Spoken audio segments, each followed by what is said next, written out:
인사드리겠습니다. 제7회 싱크와이즈 유저 컨퍼런스에 오신 여러분 환영합니다. 저는 이번 제7회 유저 컨퍼런스에 여러분과 함께할 국토교통부 신경섭입니다. 네, 코로나 상황이 이제 어느덧 안정화되고 작년부터 저희가 이제 오프라인으로 이렇게 될 수 있어서 정말 다행이라고 생각하는데요. 이번 컨퍼런스의 주제는 디지털 리터러시 포 메타 유니버스라는 주제로, 즉 메타버스 시대의 디지털 리터러시라는 주제로 장장 5시간 동안 약 15분의 파워 유저분들의 발표와 토론을 나눌 예정입니다. 총 3개의 세션으로 구성해서 진행될 예정이고요. 첫 번째는 공통 세션, 두 번째는 업무, 조직 운영 분야, 그리고 세 번째는 교육과 자기개발 분야로 나누어 진행할 예정입니다. 좀 최근 메타버스가 전 세계적으로 급격하게 확산되면서 디지털 리터러시가 그 어느 때보다 중요한 상황인데요. 특히 오늘 싱크와이즈 유저 컨퍼런스에서는 메타버스 시대에 우리의 강력한 이러한 무기인 싱크와이즈를 통해 다양한 분야에서 최고의 역량을 발휘하시는 발표자 여러분들을 경험하실 수 있을 것 같습니다. 오늘 발표와 토론이 참 흥미진진하게 진행될 것 같은데요. 그럼 오늘 싱크와이즈 유저 컨퍼런스의 발표를 시작하기 앞서 주식회사 킨테크 시스템의 정영교 대표님을 박수로 모셔서 기조연설 말씀을 좀 들어보도록 하겠습니다. 대표님, 박수로 환영해 주세요.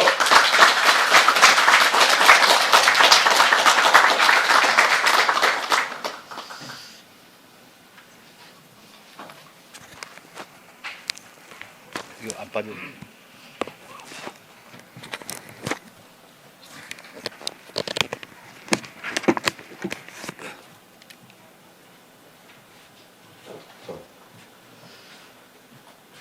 반갑습니다. 이렇게 와주신 모든 분들께 감사드리고요. 특별히 자신의 소중한 경험, 노하우를 공유하기 위해서 발표해 주시는 발표자님들 특별히 감사드리고, 또 이렇게 행사 준비하느라고 고생한 우리 동료들에게도 감사드립니다. 저는 오늘 20분 주어진 시간 동안 디지털 리터러시와 콜래보레이션이라는 두 가지 개념에 대해서 설명을 드리려고 합니다. 다 아는 단어인데 뭐 새삼스럽게 설명을 하려고 그러냐, 이렇게 생각하실 것 같아요.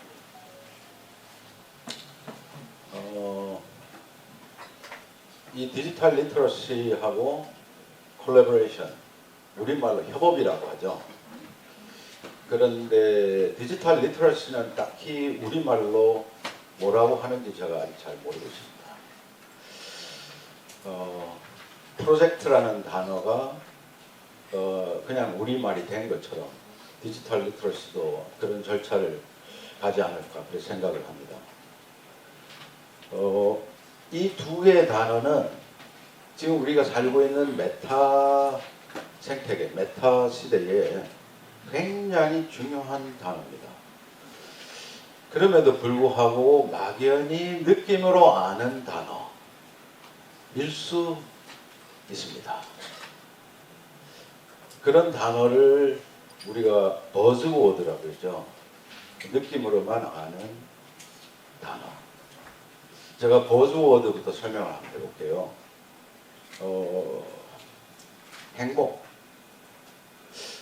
행복, 여러분들 다들 행복하시죠? 그럼 행복은 과거에 있을까요? 미래에 있을까요? 지금 현재 있을까요? 현재.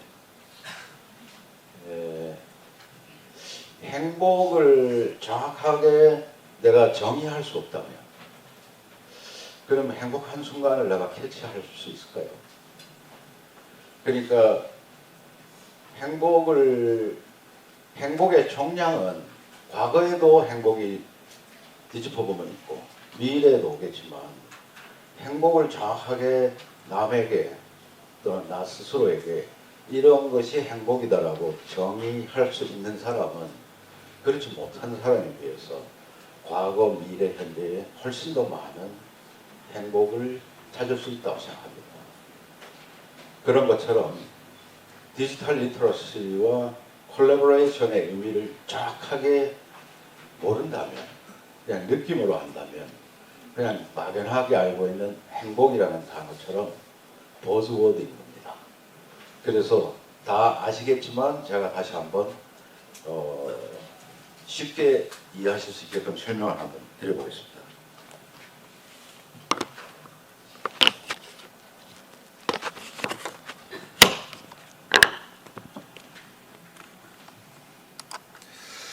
자, 우선 그 설명 들어가기 전에 지난 6번의 유저 컨퍼런스에서 어떤 얘기들을 전달하려고 했는지를 먼저 설명을 간단하게 요약해드리고 그리고 하겠습니다.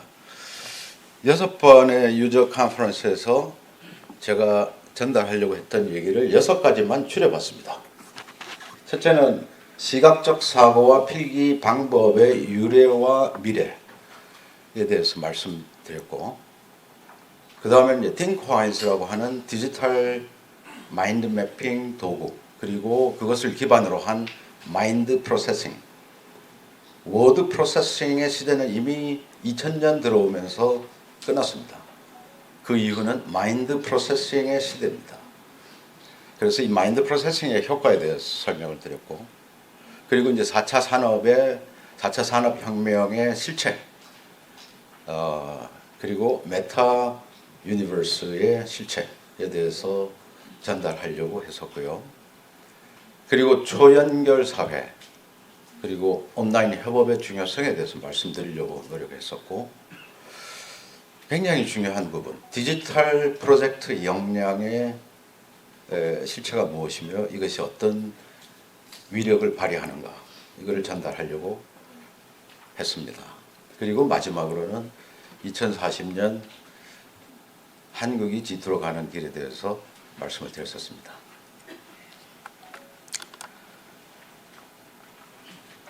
(2023년은) 지금 메타 유니버스가 급격하게 우리 주변에 왔다라고 얘기하시는데, 그게 아니고 2004년도 4차 산업혁명이 시작되면서 그것이 만들어낸 사회적인 형태가 행태가 그게 메타 유니버스입니다.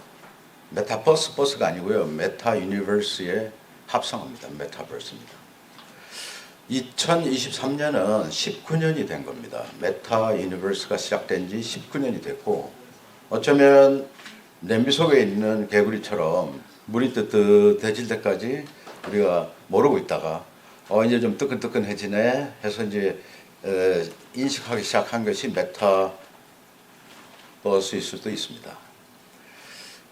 자, 간단하게 말씀드리면 제일 주목되는 부분은, 첫째는 지금까지 굉장히 오랫동안 진화해온 로봇입니다. 그리고 두 번째는 AI입니다. 그리고 AI 중에서도 GPT 말고 가장 최근에 그 AGI, 범용 인공지능이라는 것이 등장하면서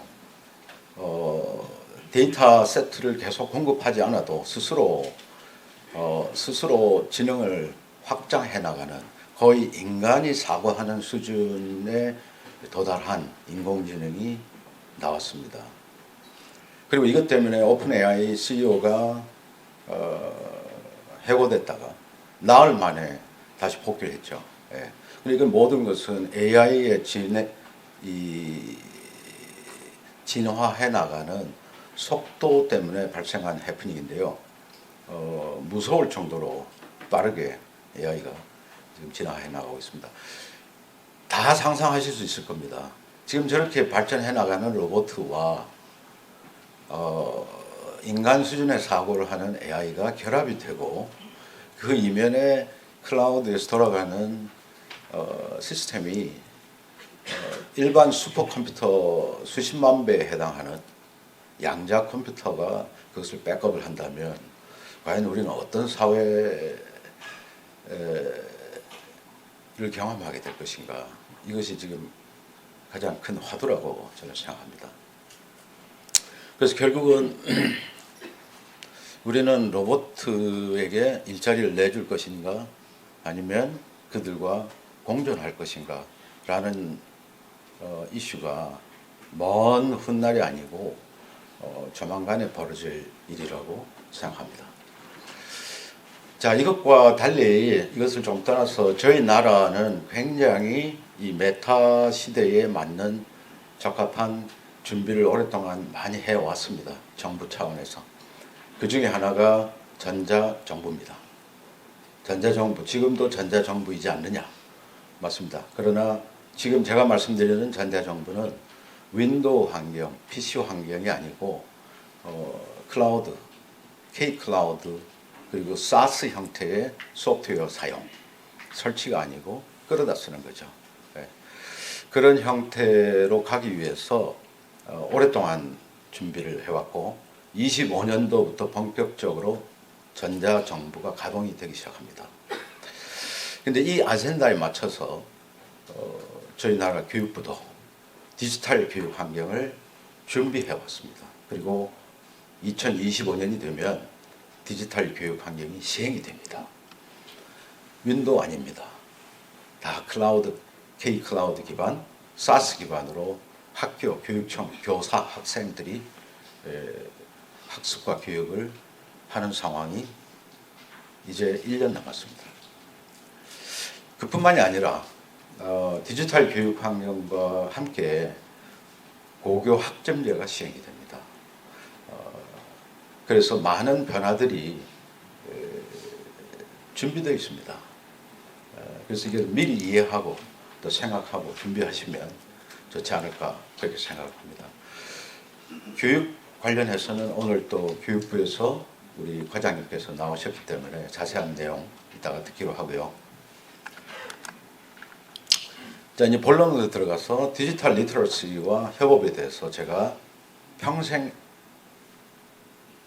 잊지 않게끔 간단하게 정확하게 제가 경험을 시키겠습니다. 디지털 리터러시 검색하시면 네이버에 저렇게 나옵니다. 한번 읽어보십시오. 아니, 소리 내지 마시고.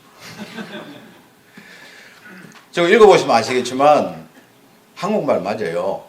그런데 과연 저것이 돌아서서 내 삶에 도움이 될 수준으로 정확하게 인식이 되는지 의문스럽습니다. 느낌으로 무슨 소리인지 알겠다 이런 정도라고 보시면 됩니다. 물론 여러분들이 살아나가시면서 모바일이든 뭐든 가지고 경험하시면서 귀납적으로 이 디지털 세상을 체험하시면서 나중에 아, 이게 디지털 리터러시구나 라고 이해하실 수도 있어요. 그렇지만 시작할 때 디지털 리터러시가 이런 것이구나를 정확하게 아시고 귀납이 아니라 연역적으로 미리 앞서서 생각하시면서 나가시면 훨씬 더 도움이 될 겁니다. 일단 이 사전적 정의만 가지고는 디지털 리터러시가 뭔지 이해하기 어렵다. 동의하시죠?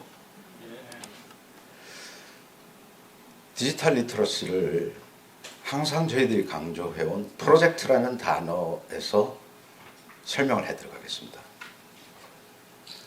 프로젝트는 어려운 내용이 아니고요. 목표와 일정이 있는 세상의 모든 일이 프로젝트입니다. 나 개인의 프로젝트일 수도 있고요. 내가 소속된 조직의 프로젝트일 수도 있습니다. 중요한 것은 목표라는 단어와 일정이라는 단어 두 가지입니다. 그래서 목표와 일정이 명확해지는 순간 프로젝트가 시작이 되는 거예요. 성립이 됐기 때문에. 시간이 지나면서 목표를 관리해야 되고 일정을 관리해야 됩니다. 그리고 항상 할 때마다 보면 시간이 지나면 기대치와 현실의 갭이 발생합니다. 왜냐하면 목표하고 일정이 명확하기 때문에 그렇습니다. 만일 그 둘 중에 하나라도 정의가 되지 않으면, 명확하지 않으면 문제가 사실 발생 안 합니다. 피해 나갈 수 있어요. 그래서 문제가 발생하면 문제는 결국은 목표와 일정이 명확하기 때문에 현실과 기대치의 갭을 얘기하는 겁니다. 그걸 식별하는 순간 문제다라고 인지하는 거죠. 그것을 해결하기 위해서 동원되는 것이 문제 해결 능력. 쉽게 얘기하면 말하고 듣고 쓰고 읽고 뭐 여러 가지 능력이 있겠죠. 그런데 잘 생각해 보십시오. 저런 과정은 100년 전에도 있었고 10년 전에도 있었고 지금도 있고 앞으로도 있을 것입니다. 근데 중요한 것은 이제는 생각하고 소통하고 관리하고 학습하는 행위 자체를 디지털 도구와 디지털 정보를 가지고 한다는 겁니다. 문제 해결 과정은 그리고 목표와 일정을 관리해 나가는 과정에 필요한 능력은 이 네 가지입니다. 디지털 정보와 디지털 도구를 가지고 생각하고 소통하고 관리하고 학습하는 능력입니다. 여기에 한 가지 더 보탠다 그러면 디지털 협업을 해야 됩니다. 혼자 하는 게 아니고 스티브 잡스가 얘기한 것처럼 큰 일은 한 사람이 아니고 팀에 의해서 이루어진다라는 말처럼 디지털 협업을 해야 되는 겁니다. 자, 그래서 디지털 리터러시는 다른 게 아니고 디지털 프로젝트 역량을 의미하는 겁니다. 그러니까 디지털 리터러시 그러면 저 사전적 정의를 이해하려고 머리 쓰지 마시고 프로젝트 역량 네 가지에 디지털이라는 개념을 붙이면 그것이 디지털 리터러시가 된다. 이렇게 이해하시면 되겠습니다. 자, 그런데 아까 말씀드린 것처럼 콜래보레이션, 이 협업이라고 하는 단어가 지금 나왔는데요. 그럼 협업은 옛날에는 안 했나요? 했습니다. 그럼 지금도 마찬가지입니다. 그런데 어떻게 디지털 정보, 도구를 가지고 협업을 할 것이냐. 이게 관건이죠. 그래서 지금부터 협업에 대해서 제가 정의를 해드릴게요.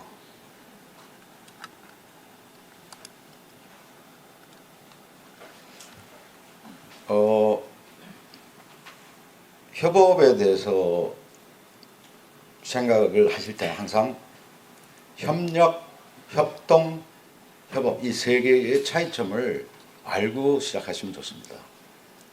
이미 아실 수도 있겠는데 협동과 협력은 협업과는 완전히 다른 동네의 단어입니다. 그래서 그 세 개의 단어가 서로 조금씩 차이 나는 비슷비슷한 개념이 아니고 협업은 협력과 협동하고는 완전히 다른 동네의 개념이다. 이렇게 일단 구분 지으시고요. 협동과 협력의 차이는 목적의 동일성을 가지고 구분할 수가 있습니다. 위의 사진은 연탄 배달하는 노 부부입니다. 밑에 사진은 밑에 그림은 A와 B가 리아카를 두고 싣고 뭔가를 어디로 가져가는 그런 그림이죠. 예. B가 A를 고용해서 자기 물건을 저까지 가져다 달라고 의뢰를 한 상황인 겁니다. 그리고 위의 상황은 할아버지 할머니가 연탄 배달을 하는 사진입니다. 자, 그러면 위의 사진을 보게 되면 A와 B의 목적이 동일할까요? 동일하죠. 예. 일심동체로 연탄 배달해서 수입을 창출하겠다. 그게 목적입니다. 밑에 사진은 A는 갖다주고 배달해주고 실어다주고 돈 벌겠다는 거고 B는 자기는 어떤 다른 계획이 있어서 이걸 어떤 특정 장소로 운반하겠다는 겁니다. 그래서 성립된 거죠. 만난 거죠. 그래서 목적이 동일하면 협동이고요. 목적이 상이하면 협력입니다. 그래서 예를 들어 보면 협동조합이라는 말은 있어도 협력조합이라는 말 쓰지 않지 않습니까? 그리고 G2 국가의 보건협력 뭐 이런 말은 쓰는데 보건협동 이런 말 쓰지 않고요. 미국이 중국을 견제하기 위해서 인도와 뭘 하죠? 협동합니까? 협력합니다. 그래서 이 협력과 협동을 사용된 그 예를 잘 들여다보시면서 여기에 왜 협동이라고 썼는지 협력이라고 썼는지 그걸 생각해 보시면 금방 이해가 되실 겁니다. 자, 일단 협동과 협력을 구분짓는 것은 목적의 동일성이다. 자, 그 다음에는 들여다봐야 될 부분이 프로젝트가 성립이 됐는가를 보는데 아까 말씀드린 것처럼 목표와 일정이 명확한 세상의 모든 일이 프로젝트입니다. 그래서 명확한지를 보는 거죠. 목표가 구체적인가? 일정이 시간 개념이 구체적인가? 그래서 둘 다 그렇다라면 협력 프로젝트가 성립이 된 단계입니다. 되는 겁니다. 자, 여기서 이 마우스가 자, 여기서 그 다음 단계는 역할이 분담이 됐는가를 봐야 됩니다. 그래서 이 프로젝트를 해 나가는데 참여하는 사람들이 역할이 분담이 돼 있는가 해서 그렇다 그러면은 이거는 협동 프로젝트를 협업의 형태로 전개하는 겁니다. 또는 협력 프로젝트를 협업의 형태로 진행하는 겁니다. 그런데 역할 분담이 돼 있지 않으면 또는 돼 있더라도 지켜지지 않으면 결국은 대충 하는 겁니다. 고위형 저효율로 가는 겁니다. 자, 여기서 말씀드린 것처럼 협력, 협동, 그리고 협업의 관계는 이런 것처럼 협업은 협력과 협동과는 다른 레이어에 있는 개념이다. 이렇게 보셔야 됩니다. 그래서 이 중간에 매개 역할을 하는 것이 프로젝트라는 개념이고요. 아까 디지털 리터러시에서도 프로젝트라는 개념을 통해서 디지털 리터러시를 쉽게 이해하실 수 있었을 것입니다. 자, 그래서 정리하면은 일이라는 것은 이렇게 정리가 되고요. 일은 생계나 벌이를 위해서 육체적, 정신적 노동력을 제공하는 것. 단순 노동. 사실은 지금도 전자사전에 일에 대한 정의가 이렇게 돼 있어요. 이게 새마을운동 시대의 정의가 지금 사전에 나와 있습니다. 그런데 지금 실제로는 다들 프로젝트를 일로 생각하시죠. 프로젝트는 목표와 일정이 있는 세상의 모든 일을 말하고요. 협업은 프로젝트를 역할 분담을 해서 해나가는 것이 협업이다. 이렇게 이해를 하시면 되고요. 그래서 지금 4차 산업혁명 시대, 메타 유니버스 시대에 경쟁력은 어디서 찾아야 되느냐? 이것은 디지털 프로젝트와 협업 역량에서 찾아야 된다가 되겠습니다. 자, 그래서 아직 안 끝났습니다. 중간에 박수 한번 바꿔요. 고맙습니다. 역시 훌륭하십니다. 자, 정리하면 K-클라우드 SaaS 기반으로 대한민국은 전 세계 최고 수준의 준비를 하고 있습니다. 전자정부. 그리고 이것을 토대로 2025년부터 전자정부 시작됩니다. 그리고 디지털 교육 환경 시작됩니다. 그리고 여기에 디지털 프로젝트 역량을 결합하면 어떻게 될까요? 당연히 업무 혁신, 제대로 된 업무 혁신, 교육 혁신 될 수밖에 없습니다. 그러면 결국 저희들은 항상 기승전결 2040 G2 코리아입니다. 감사합니다.